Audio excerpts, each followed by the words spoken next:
欢迎观看老爸的时光，每周分享家庭美食。今天我们接着上一期来做这个苏式鲜肉馅的月饼，简单的家庭做法，喜欢的小伙伴记得帮忙点赞加关注哦。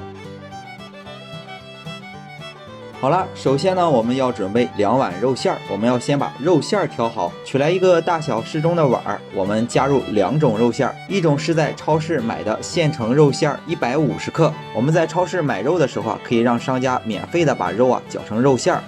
接着我们放入150克手工切的瘦肉丁，之前在做香菇肉丁包的时候那个视频里切过肉丁。倒入到一个碗中，简单搅拌一下，加入20克提前准备好的花椒水，简单搅拌均匀之后，加入一奶奶的鸡精，普通的这种小勺1/5勺，紧接着加入一丢丢的胡椒粉，简单的把肉馅再搅拌一下之后磕入1个鸡蛋清，蛋黄可以留着来制作广式月饼的蛋液。跟老爸学做美食，除了不能吃的，几乎什么食材也不会浪费。我们在享受美食带来的快乐的同时，也要勤俭节约。我们把鸡蛋液和肉馅简单搅拌一下之后，再加入20克的生抽。视频中用到的这个一般家庭吃饭的这个小勺，一般都是5克的，我们加入4勺20克就可以。顺着一个方向不断的搅拌，搅拌均匀之后，我们加入一奶奶的料酒，给它去一下肉腥味儿。简单搅拌一下之后，加入20克的姜末和30克的葱花，分量就像手指肚这么大一块姜，1个大拇指这样的一块葱。加入完之后还要继续搅拌，搅拌到汁水已经被鲜肉吸收，再加入一点点的香油，给它提一下味道，大概也就1到2小勺。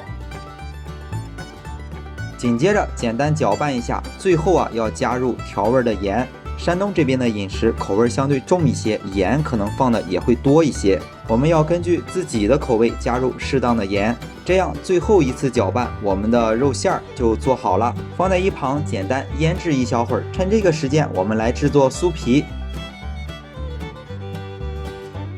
一款简单的苏式月皮的酥皮制作方法。一个和面盆当中倒入240克的中筋面粉，就是家里最普通的那种面粉。接着加入60克的油，玉米油、色拉油都可以。加入大约5克，约1勺的蜂蜜。最后加入125克左右的水。所有的材料揉成一个柔软的面团。不一会儿，一个光滑、柔软、不粘手的面团就揉好了，放在一旁，盖上一张小绒布，让它自然松弛一会儿。趁这个时间，我们去制作油酥。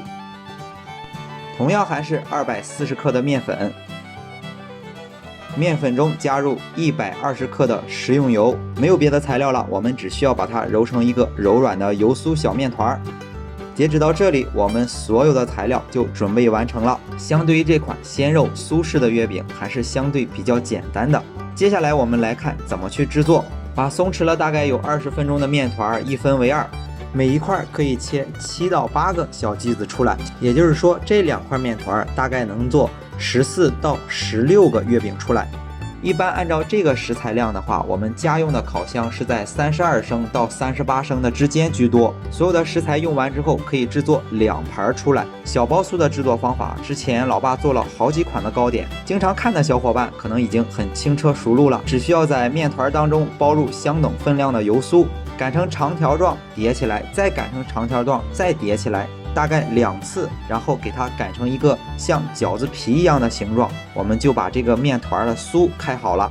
取过来刚才调好的肉馅，凭着自己的本事看能包入多少的肉馅。这里切一个特写，这个镜头是最后一个月饼的镜头，我给它放在了前面。手法呢，我也不知道怎么去讲解，大概熟能生巧吧。包好之后包口冲下，我们轻轻的用手一按，一个鲜肉月饼就制作好了。用同样的方法，不一会儿就制作好了一盘。接下来我们就要去放在烤箱里给它烘烤了。烘烤的温度设定是先预热烤箱，上下火都是170度，预热10分钟，放入烤箱的中层，烤大约30分钟左右。由于小烤箱的加热管不均匀，会导致某个地方的月饼烤糊了。在烤的时候我们要注意倒一下它的位置。